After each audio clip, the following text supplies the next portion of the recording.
ला हौला वला कुव्वता इल्ला बिल्लाहिल अलिय्यिल अज़ीम। औज़ु बिल्लाहि मिनश शैतानिर रजीम। बिस्मिल्लाहिर रहमानिर रहीम। अल्हम्दुलिल्लाहिल्लज़ी हदाना लिहाज़ा वमा कुन्ना लिनहतदिया लौला अन हदानल्लाह। लक़द जअत रसूलु रब्बिना बिल हक़ वस्सलातु वस्सलाम व तहय्यतु वल इकराम अला सय्यदि असलिन मा फिल वजूद सिर्रिल्लाहि फी कुल्लि मौजूद नुक्तते दाइरतिल वजूद साहिबे लिवाइल हम्द वल मकामिल महमूद मौला व मौला सकलैन जद्दिल हसन वल हुसैन नबिल क़ासिम मोहम्मद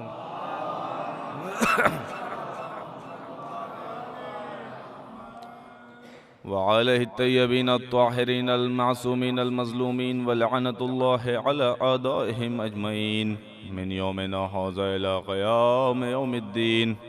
अम्मा बअद फ़क़द क़ाल रसूलुल्लाहि स्वल्लल्लाहु अलैहि व आलिहि वसल्लम अव्वलुना मुहम्मद व औसतुना मुहम्मद व आखिरुना मुहम्मद व कुल्लुना मुहम्मद। सलवात पढ़ें मोहम्मद व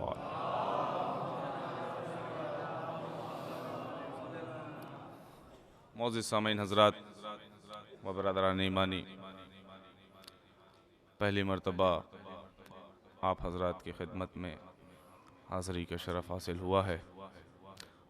दामन वक्त में गुंजाइश नहीं, बहुत ही मुख्तसर वक्त मुझे दिया गया, बस उस वक्त में ही अपनी गुफ्तगू को तमाम करूँगा। जो पेशखानी का सिलसिला हमारे तालिब साहब और जाहिद साहब, फैज़ साहब अभी पेश कर रहे थे, एक सिलसिला था आज़ादारी और मातम और मजलिसों के हवाले से, अज़मत मज़लूम करबला के हवाले से अशार पेश कर रहे थे। बस ज़्यादा गुफ्तगू नहीं करनी, बस जो बातें आपने नज़्म में सुनी हैं वही बातें मैं आपको नस्र में सुना देता हूँ। तवज्जो रहे, बस थोड़ी देर तक आप हज़रात मेरे साथ बेदार रहें। देखें, मैंने आपके सामने रसूल की हदीस पेश की है कि मेरा अव्वल भी मोहम्मद, मेरा औसत भी मोहम्मद, मेरा आखिर भी मोहम्मद, ये कुल के कुल मोहम्मद। तो बात बड़ी वाज़ेह सी है। आज ज़माने में निगाह उठा करके देखें, हर नौजवान और हर बुज़ुर्ग सोशल मीडिया से जुड़े हुए लोग हैं और हालात देख रहे हैं कि आज के हालात क्या हो रहे हैं। देखें, अगर कोई भी बात कही जाती है मिंबर से, मजलिस से, मस्जिद से, तो वो बात बहुत जल्दी ज़माने में आम हो रही है। रसूल ने फरमाया मेरा अव्वल भी मोहम्मद, मेरा औसत भी मोहम्मद, मेरा आखिर भी मोहम्मद, मेरे कुल के कुल। तो फैसला हो गया ना कि नबी ने जिसे कहा है वो सब के सब मोहम्मद हैं। तवज्जो रहे, वो सब के सब मोहम्मद हैं। अब हमारे अकीदे पे एतराज़ात की उंगलियां उठाने से पहले मुसलमानों को ये सोचना चाहिए कि हमारी किताबों में लिखा क्या है। तवज्जो रहे मेरे अज़ीज़ों, हमारी किताबों में लिखा क्या है, नबी ने फरमाया क्या है, नबी की हदीस क्या है, कुरान की आयात क्या है। तवज्जो रहे मेरे अज़ीज़ों, नबी ने क्या फरमाया, मेरे सब के सब मोहम्मद हैं, मेरे सब के सब मोहम्मद हैं। इंसाफ से बताइएगा कि मोहम्मद कौन है। मोहम्मद कौन है? आप कहेंगे कि अल्लाह के नबी हैं, अल्लाह के रसूल हैं। अच्छा, सिर्फ यहीं तक महदूद नहीं है, सरदार अंबिया कहा जाता है, सरदार अंबिया कहा जाता है हमारे नबी को। इंसाफ से बताइएगा, दुनिया के किसी भी मुसलमान से पूछ करके आओ कि मोहम्मद क्या आदम से अफजल हैं या नहीं है, कहेगा हाँ मोहम्मद आदम से अफजल हैं, मोहम्मद नूह से अफजल हैं, मोहम्मद इब्राहिम से अफजल हैं, मोहम्मद इस्माइल से अफजल हैं, मोहम्मद इस्माइल से अफजल हैं, मोहम्मद मूसा से अफजल हैं, मोहम्मद ईसा से अफजल हैं, मोहम्मद ईसा से अफजल हैं, मोहम्मद शमून से अफजल हैं, मोहम्मद इमरान से अफजल हैं। मोहम्मद तमाम अंबिया से 1,23,999 तमाम अंबिया से मोहम्मद अफजल हैं। अगर हम कहने लगे कि भैया अगर तमाम अंबिया से मोहम्मद अफजल हैं तो उसी मोहम्मद ने फरमाया है ये मेरे कुल के कुल मोहम्मद हैं, इसका मतलब ये हुआ कि अली भी मोहम्मद जैसा, अली भी आदम से अफजल, अली भी नूह से अफजल, अली भी इब्राहिम से अफजल, अली भी इस्माइल से अफजल। तवज्जो रहे मेरा अजीजों। तो अली भी इस्माइल से अफजल। अब सिर्फ अली तक बात नहीं रहती, हसन तक भी आती है, हुसैन तक भी आती है, और हमारे आखिरी इमाम तक भी आती है। दुरूद पढ़े मोहम्मद वाले मोहम्मद पर। हमारे आखिरी इमाम तक भी आती है। मजलूम करबला की मजलिस है, यहाँ पर आप हजरात इकट्ठा हुए हैं। अभी 11वें इमाम के ताबूत की भी ज़ियारत करेंगे आप मेरे अज़ीज़ों। बस 2-4 जुमले आपके सामने, मैंने कहा था ना कि जो बातें आपने नज़्म में सुनी है वो बातें आपको नस्र में सुनाना चाहता हूँ, बस और कोई बात नहीं। आज ज़माना देखिए हैरान है, परेशान है। दुनिया में जितने लोग भी अभी कोई साहब शेर पढ़ रहे थे, तालिब साहब शायद पढ़ रहे थे कि दरबार में जिस वक्त शहजादी ने यजीद के यहाँ मजलिस की, यजीद का घर भी न बच सका। तवज्जो रहे। एक बात मैं आपके सामने अर्ज करना चाहता हूँ, सुन लीजिएगा। दुनिया में जितने लोग भी हैं, अगर वो इस मजलिस से हुसैन से दुश्मनी रखें, तवज्जो रहे, इस मजलिस से हुसैन से अगर दुश्मनी कोई रखे तो वो मुसलमान ही नहीं रहता। मैं कुछ अर्ज कर रहा हूं, बहुत बड़ी बात कह रहा हूं आपके सामने। अगर कोई इस मजलिस से हुसैन से दुश्मनी रखता है, इसका मतलब कि वो मुसलमान ही नहीं रहता है। आप कहेंगे दलील क्या है? मैं आपके सामने दलील पेश करता हूं कि भैया इन मजलिस, सबसे पहले तो ये देख लो कि इस मजलिसों में होता क्या है। इन मजलिसों में होता क्या है? तौहीद का तज़किरा इस मजलिस में, नबूवत का तज़किरा इस मजलिस में, इमामत का तज़किरा इस मजलिस में, क़यामत का तज़किरा इस मजलिस में, नमाज का तज़किरा इस मजलिस में, रोजे का तज़किरा इस मजलिस में, उसूल दीन इस मजलिस में, फुरूए दीन इस मजलिस में, आदम का तज़किरा इस मजलिस में, नूह का तज़किरा इस मजलिस में। कहाँ बैठे हैं आप? थोड़ी सी तवज्जो करें। नूह का तज़किरा इस मजलिस में, इब्राहीम का तज़किरा इस मजलिस में, इस्माइल का तज़किरा इस मजलिस में, नूह का तज़किरा इस मजलिस में, मूसा का तज़किरा इस मजलिस में, हारून का तज़किरा इस मजलिस में, शमून का तज़किरा इस मजलिस में, सुलेमान का तज़किरा इस मजलिस में, दाऊद का तज़किरा इस मजलिस में, मरियम का तज़किरा इस मजलिस में, ईसा का तज़किरा इस मजलिस में, मोहम्मद का तज़किरा इस मजलिस में, अली का तज़किरा इस मजलिस में, ज़हरा का तज़किरा इस मजलिस में, हसन का तज़किरा इस मजलिस में, हुसैन का तज़किरा इस मजलिस में। दुश्मनी काहे से है? तवज्जो रहे। दुश्मनी काहे से है मजलिस से हुसैन से? इसका मतलब यह हुआ, मजलिस से दुश्मनी रखने वाला वो तौहीद का भी दुश्मन, वो अदल का भी दुश्मन, वो नबूवत का भी दुश्मन, वो इमामत का भी दुश्मन, वो क़यामत का भी दुश्मन, वो नमाज का भी दुश्मन, वो रोजे का भी दुश्मन, वो हज का भी दुश्मन, वो तवल्ले का भी दुश्मन, वो तवर्रे का भी दुश्मन, वो उसूल का भी दुश्मन, वो फुरू का भी दुश्मन, वो आदम का भी दुश्मन, वो नूह का भी दुश्मन, वो शीश का भी दुश्मन, वो इब्राहिम का भी दुश्मन, वो इस्माइल का भी दुश्मन। तवज्जो रहे। ये दुश्मन मजलिस चाहता क्या है? ये मजलिसें बंद हो जाएं, ये मजलिसें रुक जाएं, ये से तमाम हो जाएं, तो एक बात दुनिया के हर दुश्मन मजलिस से जाकर के ऐलान करके बता दिया जाए कि मैं जब जिंदा यजीद अपने घर में मजलिस हुसैन न रुकवा सका।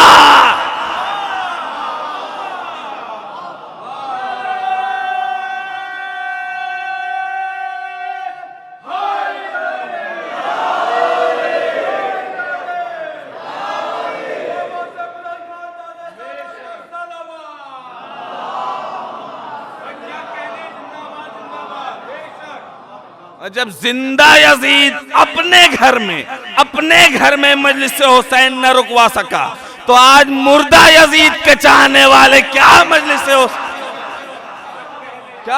हुसैन रुकवा पाएंगे? तवज्जो है मेरे अजीजों। अच्छा देखें, हर जमाने में हथकंडे तब्दील होते रहे। जब कभी नाकाम हो गए तो हथकंडे तब्दील करते रहे। एक काम ये करो, इन अज़ादारों को, इन मातमियों को मार दो, खत्म कर दो, तमाम कर दो। न रहेंगे न करेंगे। तवज्जो रहे। न रहेंगे न मजलिस करेंगे। जमाना देख रहे हैं कैसा हो रहा है। न रहेंगे न मजलिस करेंगे। तो अभी आप अशार मैंने कहा था ना, अशार में समात कर रहे थे कि शहजादी की दुआ का नाम है अज़ादार। तवज्जो रहे। शहजादी की दुआ का नाम है अज़ादार। हमारे सामने उलमाए किराम तशरीफ फरमा है। अलग अलग तरीके से हर जमाने में इस बात की दलील दी जाती रही कि ये अज़ादार मिटाए नहीं जा सकते हैं, ये मातमी नहीं मिटाए जा सकते हैं। मैं एक मौला का अदना सा नौकर होने के नाते आपके सामने अपने इल्म के एतबार से एक दलील पेश करता हूँ। शायद आपके सामने काबिल गौर हो तो दुआओं से नवाजिएगा, तवज्जो रखिएगा। ये अज़ादार, ये मातमी, ये मौला के चाहने वाले, इन्हें दुनिया चाह के भी नहीं मिटा सकती।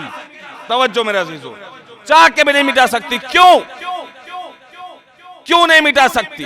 दलील, हर मुसलमान नबी की इस हदीस का कायल है कि नबी ने फरमाया कि सलाम पहले और कलाम बाद में।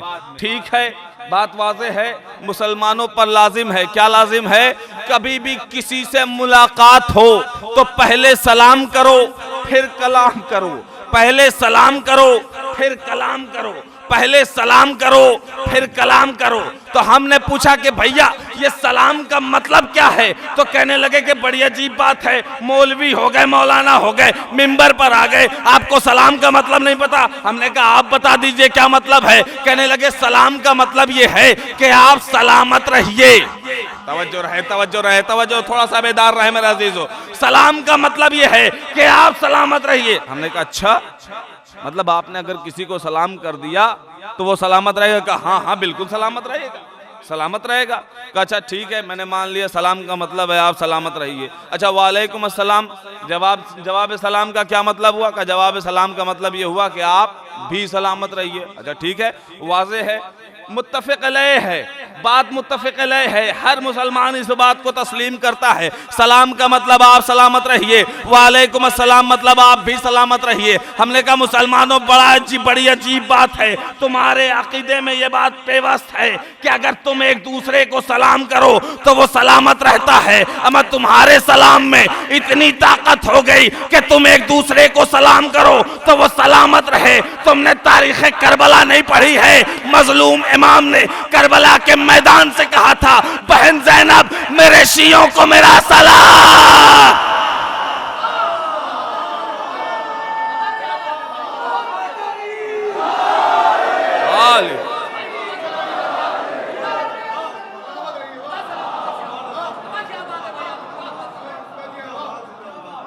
अब भी गुंजाइश है, अब भी गुंजाइश है। मुसलमानों तुम्हारे सलाम में इतनी ताकत कि वो सलामत रहे, अमा जब मुसलमानों के सलाम में इतनी ताकत है तो इमाम के सलाम में क्या बात होगी?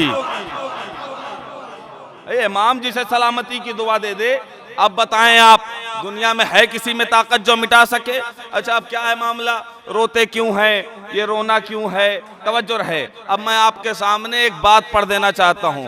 सन 2019 अभी जो पिछला साल गुजरा है, दुरूद पढ़े मोहम्मद वाले मोहम्मद पर।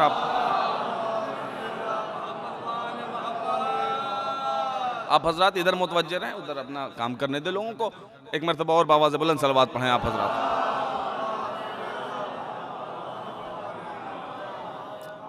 पिछले साल 2019 में मैंने कहा कि रोते क्यों हैं। देखें तवज्जो रहे, इस रोने की अजमत क्या है, गिरिया करने की अजमत क्या है, जो आप मजलूम करबला पे रोते हैं, गिरिया करते हैं। साल 2019 में जाहिद भाई फाजिल फारसी फर्स्ट ईयर में, बोली साहब फाजिल फारसी फर्स्ट ईयर के एग्ज़ाम में एक सवाल आया। हम पिछले साल फाजिल फारसी फर्स्ट ईयर में थे, सवाल आया, वो इम्तिहान दे लिया। अब सेकेंड ईयर की नौबत ये आ गई कि कोरोना की वजह से सब कुछ बंद चल रहा है। दुरूद पढ़े मोहम्मद वाले मोहम्मद पर। हाँ, तो एक सवाल आया, उसमें सवाल ये आया कि सुतून हन्नाना किसे कहते हैं। तवज्जो रहे, देखें सुतून हन्नाना किसे कहते हैं। 15 नंबर का सवाल था, पूरा वाकया लिखना था कि सुतून हन्नाना का मैटर क्या है, वाकया क्या है। तो जो पढ़ा था हमने वो लिख दिया। अब वो बस वही वाकया आपको सुना देता हूँ और उसके बाद एक नतीजा दे दूंगा उसी वाकये से कि आपकी इस रोने की अजमत क्या है, आपको मिलेगा क्या, मिलना क्या है। सुतून हन्नाना का मस्जिद नबवी में एक दरख्त था। तवज्जो रहे, बहुत जल्दी बातों को अर्ज करूंगा, ज्यादा वक्त लेना मकसद नहीं है मेरा। मस्जिद नबवी में एक दरख्त था जिसके साये में नबी गालिबन 3 या 3.5 बरस तक पैगामात पहुंचाते रहे। तवज्जो रहे, 3 या 3.5 बरस तक तारीखें बताती हैं कि पैगामात पहुंचाते रहे। ठीक है, एक दिन एक सहाबी आया, एक चाहने वाला आया, नबी या नबी अल्लाह आप इस दरख्त से टेक लगा करके पैगामात पहुंचाते हैं, मुझे बड़ी तकलीफ होती है, मैं चाहता ये हूँ कि आपके लिए एक मिंबर बनाऊँ। तवज्जो रहे, मैं चाहता ये हूँ कि आपके लिए एक मिंबर बनाऊँ। नबी ने कहा ठीक है बनाओ। गया, मिंबर बनाया, लेकर के आया, मस्जिद नबवी में रख दिया गया। अगला दिन आया, नबी मस्जिद में दाखिल हुए, असहाब नबी के साथ हैं। जैसे ही दाखिल होते ही नबी ने एक आवाज सुनी, रोने की आवाज आ रही थी। नबी ने पलट के अपने असहाब की तरफ देखा, अंसार की तरफ देखा, देखा कि कोई नहीं रो रहा है। एक मर्तबा उस दरख्त की जानिब देखा जिसके साए में पैगामात पहुंचाते रहे, उधर से रोने की आवाजें आ रही थी। जैसे ही असहाब ने देखा कि वो दरख्त रो रहा है, असहाब में से कुछ लोग हंसने लगे। नबी ने फरमाया, खबरदार, कभी भी रोने वालों पर हंसना नहीं। तवज्जो रहे, सीरत पैगंबर बयान कर रहा हूं। नबी क्या फरमा रहे हैं? खबरदार, कभी भी रोने वालों पर हंसना नहीं।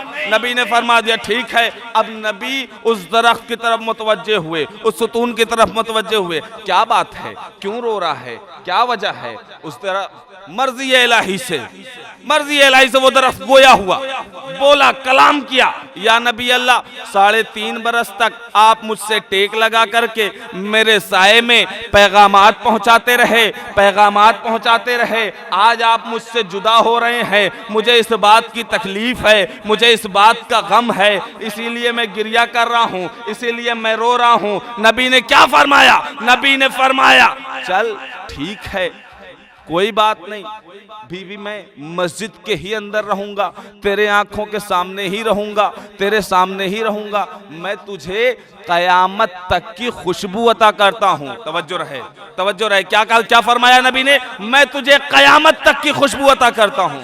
दरख्त ने कहा, या नबी अल्लाह, नहीं चाहिए। तवज्जो रहे, कैसा दरख्त है? कह रहा है, या नबी अल्लाह, नहीं चाहिए। फिर नबी ने फरमाया कि मैं तुझे कयामत तक की हरियाली अता करता हूँ। उसने कहा, या नबी अल्लाह, नहीं चाहिए। नबी ने फरमाया, मैं तुझे कयामत तक के लिए तेरे अंदर मीठे फल देता हूँ, मैं मीठे फल देता हूँ। दरख्त ने कहा, या नबी अल्लाह, मुझे नहीं चाहिए। तवज्जो रहे मेरे अजीजों, कहाँ बैठे हैं आप? क्या फरमाया? का खुशबू देता हूँ, कयामत तक की हरियाली देता हूँ, तेरे अंदर मीठे फल देता हूँ। उसने कहा, नहीं चाहिए। भाई, किस लिए इतनी चीजें नबी दे रहे हैं?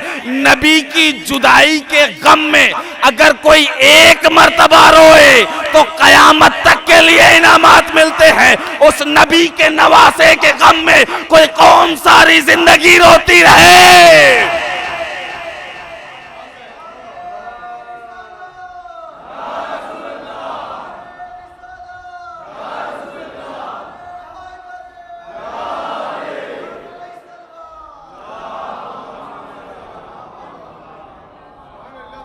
कोई अगर सारी जिंदगी रोता रहे तो उसे नबी क्या देंगे? तवज्जो रहे। एक बात और अर्ज करता हूं, उसके बाद मजलिस तमाम मेरे अजीजों। क्या नबी ने क्या फरमाया?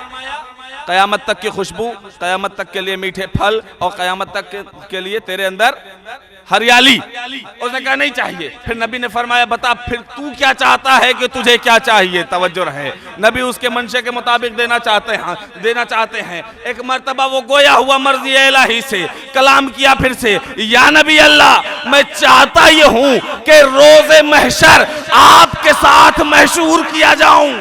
तवज्जो, क्या मांग रहा है ये? मैं चाहता ये हूं रोज़े महशर आपके साथ महशूर किया जाऊं। भाई, बड़ी अजीब बात है, 3.5 बरस तक नबी उसके साए में पैगामात पहुंचाते रहे। मांग क्या रहा है? आपके साथ महशूर किया जाऊं। नबी ने फरमाया, मैं जमाने का नबी मोहम्मद तुझसे वादा करता हूं, रोज़े महशर तू एक खूबसूरत जवान की सूरत में मेरे साथ महशूर होगा। नबी ने वादा कर लिया, अगर कोई नबी की जुदाई के गम में एक मर्तबा रो ले तो नबी क्या वादा करते हैं? रोज़े महशर वो नबी के साथ खूबसूरत जवान की सूरत में महशूर होगा। मुझे बात समझ में आ गई यहाँ पर कि अगर नबी जिस दरख्त के साए में सिर्फ 3 या 3.5 बरस तक पैगाम पहुंचाए, वो तो नबी के साथ महशूर होता है। अब मुसलमानों, मुझे नहीं पता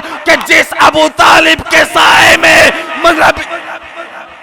जिस अबू तालिब के साए में नबी पैगामात पहुंचाते रहें, उस अबू तालिब पे उंगलियां उठाने वालों को सोचना चाहिए कि अगर नबी 3 या 3.5 बरस तक किसी दरख्त के साए में पैगाम पहुंचाता रहे तो उसको क्या क्या इनामात मिलेंगे। एक मर्तबा सिर्फ नबी की जुदाई के गम में रोया था, उसे इतने इनामात मिले। अब पता चला कि रोना क्या है, अब समझ में आया कि रोना क्या है। यही रोना ऐसा है गम हुसैन में कि जिससे ज़माने को तकलीफ़ें होती हैं। यही मजलिस हुसैन वो है कि जिससे यजीदियत का चेहरा खुल के सामने आता है। यकीन नहीं आता तो आज देख लीजिए हालात क्या हो रहे हैं। सोशल मीडिया से जुड़े हुए लोग हैं, एक सरजमीन है जहाँ से यजीदियत जिंदाबाद तक के नारे लगाए गए हैं। तवज्जो मेरे अज़ीज़ों, बस आखिरी बात कह रहा हूँ, रब्ते मसाइल, यजीदियत जिंदाबाद तक के नारे लगाए गए हैं। मैं एक बात कह रहा हूँ, हर जगह पर यह पैगाम पहुंचा रहा हूँ, जो लोग भी यजीदियत जिंदाबाद के नारे लगा रहे हैं उन्होंने सिर्फ यजीदियत जिंदाबाद का नारा नहीं लगाया है, उन्होंने अपने शजरों का भी ऐलान किया है। ऐलान किया है। अब बात समझ में आ गई। मैंने एक बात कह दी कि भैया अगर कोई भी इंसान यजीदियत जिंदाबाद का नारा लगाता है तो याद रखना मैं उसे पैगाम पहुंचाना चाहता हूं। मुझे कोई एतराज नहीं, मुझे कोई तकलीफ नहीं, मुझे कोई एतराज नहीं, बस एक काम कर देना। कुछ नारे हम भी लगाते हैं, तवज्जो रहे, कुछ नारे हम भी लगाते हैं। हुसैनियत जिंदाबाद के मुकाबिल में तुमने यजीदियत जिंदाबाद का नारा लगाया है, ठीक है, लगाते रहो, मुझे कोई एतराज नहीं है, मगर तरीका हमसे सीखो। तवज्जो रहे, तरीका हमसे सीखो। हम मजलिसें करते हैं, हम जुलूस निकालते हैं, हम मजलिसें करते हैं, हम मातम करते हैं, जुलूसों को बाहर निकालते हैं। दुनिया में जब भी हमने हुसैनियत जिंदाबाद का नारा लगाया है, किसी ने हमसे पूछा कि ये हुसैन कौन थे, ये हुसैनियत जिंदाबाद का नारा क्यों लगाया जा रहा है, तो हम दुनिया को ऐलान करके बताते हैं कि देखो हुसैन का ये कारनामा है, हुसैन ने ये काम किया है, हुसैन ने ये किया है। दुनिया जब कोई हमसे पूछता है ये हुसैनियत जिंदाबाद का नारा क्यों, तो हम बताते हैं ये हुसैन कौन थे, हुसैन का बाबा कौन था, हुसैन के नाना कौन थे, हुसैन के दादा कौन थे, हुसैन की माँ कौन थी। अगर तुमने यजीदियत जिंदाबाद का नारा लगाया है तो तुम भी बताओ कि यजीद कौन था, उसका बाप कौन था, उसका दादा कौन था। अगर हम हुसैनियत जिंदाबाद के नारे लगाते हैं तो दुनिया को बताते हैं कि हुसैन कौन थे, उनकी माँ कौन थी, उनकी दादी कौन थी, उनके दादा कौन थे। अगर तुम में हिम्मत है तो तुम भी बताओ कि यजीद की दादी के कारनामे क्या थे। तवज्जो मेरे अजीजों, हर बात खुल के नहीं कही जाती। तुम भी बताओ कि यजीद की दादी के, यजीद की माँ के कारनामे क्या थे। अब बात यहीं तक नहीं रुकती है, बहुत आगे तक जाती है। हम जब भी नारा लगाते हैं, उस यजीदी हुसैनियत जिंदाबाद का नारा लगाते हैं, अगर कोई मुझसे पूछता है कि ये बताइए कि ये हुसैन कौन थे, क्या कारनामा था उनका, तो हम दुनिया को ऐलान करके बताते हैं कि हुसैन उस जात का नाम है कि जब वो इस दुनिया में आया था तो बज़्म मलाइका से कुछ फरिश्ते इस दुनिया में आए थे। उनमें से एक फरिश्ता ऐसा था जिसके परोबाल नहीं थे। नबी ने फरमाया हुसैन के झूले से इसे मस कर दिया जाए, उसे परोबाल मिल जाते हैं। हमने दुनिया को ऐलान करके बताया हुसैन उस जात का नाम है जिसने पैदा होते ही एक फरिश्ते को जिंदगी बख्शी थी। अगर तुमने यजीदियत जिंदाबाद के नारे लगाए हैं तो तुम भी दुनिया को बताओ कि यजीद जब पैदा हुआ था तो कितने लोगों ने बाप होने का दावा किया था, कितने लोगों ने बाप होने का दावा किया था। तारीख में सब मौजूद है, किताबों में सब मौजूद है। हम दुनिया को ऐलान करके बताते हैं कि हुसैन कौन थे, हुसैन कौन थे, मजलूम इमाम कौन थे। लोग अगर हमसे पूछते हैं कि इनका कारनामा क्या था तो हम दुनिया को ऐलान करके बताते हैं हुसैन उस जात का नाम है जिसने दीन को बचाया, हुसैन उस जात का नाम है जिसने शरीयत को बचाया, हुसैन उस जात का नाम है जिसने इस्लाम को बचाया, हुसैन उस जात का नाम है जिसने कुरान को बचाया। हुसैन उस ज़ात का नाम है जिसने कलमे का तहफ़्फ़ुज़ किया। हुसैन उस ज़ात का नाम है जिसने उसूल को बचाया। हुसैन उस ज़ात का नाम है जिसने फ़ुरूक़ को बचाया। हुसैन उस ज़ात का नाम है जो अपने नाना की उम्मत की इस्लाह के लिए घर से निकले थे। हम दुनिया को ऐलान करके बताते हैं हुसैन ने ये बचाया, हुसैन ने ये बचाया, हुसैन ने ये बचाया। अगर तुमने यजीदियत जिंदाबाद के नारे लगाए हैं तो तुम भी दुनिया को ऐलान करके बताओ कि मस्जिद नबवी में घोड़े बनवाने वाला कौन था, खाने काबा में आग लगवाने वाला कौन था। सलवात पढ़े मोहम्मद वाह।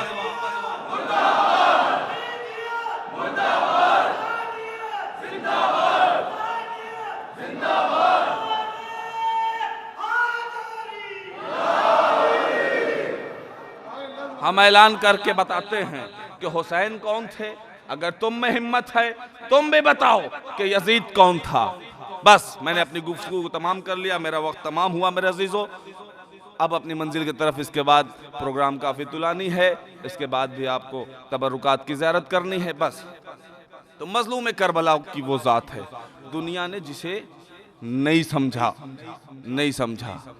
नौबत ये आ गई कि करबला जैसा वाक़या हुआ, भरा घर लूटा गया, इमाम को शहीद किया गया, खाना और पानी भी बंद किया गया। बस हो गई मजलिस, आमादा हो गए आप रोने के लिए। मेरे अजीज़ों एक फ़िक्रा कहूँ आपके सामने। ये साल बड़ा बेबसी का साल रहा आपके लिए, बड़ी बेबसी का साल रहा। इस बरस कुछ बेबसी का एहसास हुआ था आपको? हर साल मुहर्रम का इंतज़ार रहता था ना। ये जितने मातमी यहाँ के बैठे हुए हैं हर साल इस 18 बनी हाशिम के लिए बड़ा इंतज़ार करते थे ना। इस साल थोड़ा मुलतवी हुआ, थोड़ी ताख़ीर हुई प्रोग्राम में, मगर प्रोग्राम कर लिया आपने। मौला सलामत रखे आप सबको, जो भी जिस तरीके से भी इसमें मदद करता है, जो जिस तरीके से भी इसमें शामिल होता है, ज़ियारत करता है। मेरे अजीज़ों बेबसी का एहसास मैं आपको कराना चाहता हूँ। इस बरस बड़ी बेबसी थी, पाबंदियाँ थी, भीड़ नहीं इकट्ठा होनी चाहिए।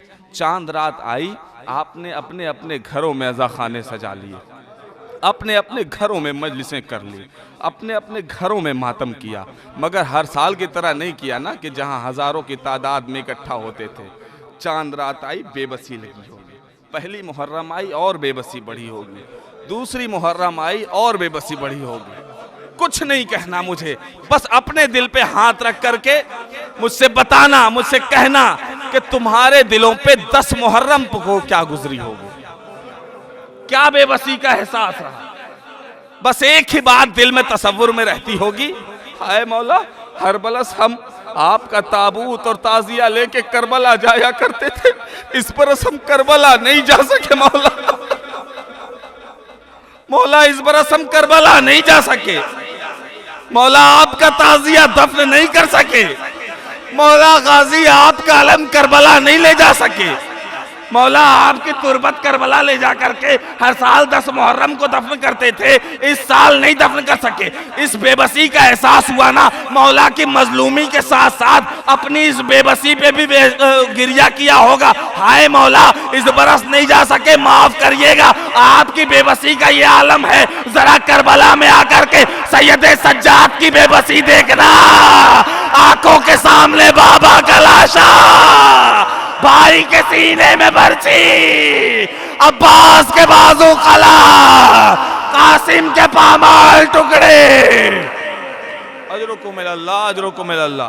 खुदा आपको किसी गम में न रुलाए सिवाय गम इमाम मज़लूम करबला के।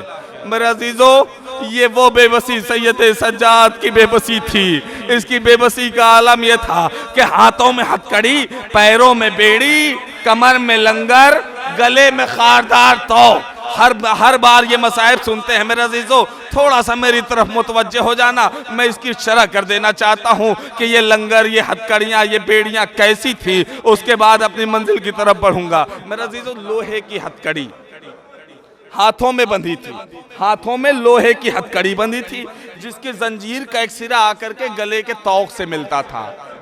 गले के तौक से एक जंजीर लगी थी जिसके कमर के लंगर से उसका जंजीर का सिरा आकर के मिलता था। कमर के लंगर से एक जंजीर लगी थी जिसका सिरा पाँव की बेड़ियों से लगा हुआ था। मेरे अजीजों, ये लोहे की जंजीरें थी, ये लोहे की जंजीरें थी। गले में जो खारदार तौक आप सुनते हैं ना, खारदार तौक का मतलब क्या हुआ, उसके अंदर कीलें लगी हुई थी। सज्जाद को जब वो तौक पहनाया गया, करबला से लेकर के शाम तक सज्जाद जब भी कभी दाहिने देखते थे इधर की कीलें सज्जाद को चुभती थी, कभी बाएं देखते थे तो सज्जाद को इधर से तकलीफ होती थी। मेरे अजीजों, एक फिक्रा आपने अक्सर सुना होगा शहजादे अली असगर के मसाइब में, कि शहजादे के मसाइब में आप सुनते हैं कि करबला की जमीन इतनी गर्म थी कि अगर एक दाना भी डाल दिया जाता था तो वो भुन जाता था। इतनी गर्म जमीन पर तसव्वुर करें, अगर इतनी गर्म जमीन हो और वहां पर कोई लोहा रखा हो या किसी को लोहे की हथकड़ी, लोहे की बेड़ी, लोहे का लंगर पहनाया जाए, वो किस हद तक तपिश में रहा होगा, किस हद तक उसके हाथ पैर जल रहे होंगे, इसका एहसास हमें शाम और कूफा की राहों में सकीना ने कराया। सकीना को जब भी पानी मिलता था दौड़ी दौड़ी भैया के करीब आती थी, भैया अपनी हथकड़ी आगे करो, पानी डालती हूँ, भैया बेड़ी आगे करो, पानी डालती हूँ। अजरों मिल अल्लाह, अजरों मिल अल्लाह। खुदा आपको किसी गम में न रुलाए सिवाय गम इमाम मजलूम करबला के। आज़ादारो सकीना को पानी मिला तो भैया के करीब आती थी, भैया हथकड़ियों पे डाल दूं बहुत जल रही होगी, भैया बेड़ियों पे डाल दूं बहुत जल रही होगी, भैया कमर का लंगर बहुत तकलीफ दे रहा होगा ना, भैया यहाँ पानी डाल देती हूँ, आपको सुकून हो जाएगा। भैया आप तसव्वुर करें मेरे अजीजों, ये सकीना वो बच्ची है जो 4 बरस की बच्ची है, जो 4 बरस की बच्ची है। एक फिक्रा आपके सामने कह दूं, आपको जब भी कभी थोड़ी बहुत चोट का एहसास हुआ होगा, तकलीफ का एहसास हुआ होगा, कभी अगर जख्म लगा होगा तो एहसास करना मेरे अजीजों, एहसास करना। मसाइब एहसास का नाम है, सुनने सुनाने का नाम नहीं है। एहसास करना, अगर कभी कोई जख्म हो जाए और उस जख्म पर फिर से दोबारा ठेस लग जाए तो क्या नौबत होती है, क्या हालत होती है। जख्म हो फिर से ठेस लग जाए तो क्या हालत होती है, फिर से ताजा खून जारी होता है। सकीना उस बच्ची का नाम है जो 4 बरस की है। छोटे छोटे रुखसार, छोटे छोटे रुखसार जब कानों से बूंदे छीने गए, कानों की लबें फट गई, शिमरे मलून तमाचे पे तमाचे मारता था, जब भी तमाचे मारता था सकीना की लबें फट जाती थी, हर बार ताजा खून जारी होता था, हर बार ताज़ा खून जारी होता था। मेरे अजीजों, वो मजलूमा है सकीना। बस आखिरी फिक्रा अपने मजलूम इमाम का पढ़ना चाहता हूँ। अभी आप अपने 11वें इमाम के ताबूत की ज़ियारत करेंगे मेरे अजीजों। ये मेरा कौन सा इमाम है? 11वां इमाम है जिसे ज़हर दगा से शहीद किया गया है। मोतमिद मलऊन ने इमाम को जहर दिया था। बस एक फिक्रा मैं आपके सामने पढ़ दूंगा, हो गई मजलिस मेरे अजीजों। एक फिक्रा पढ़ दूंगा।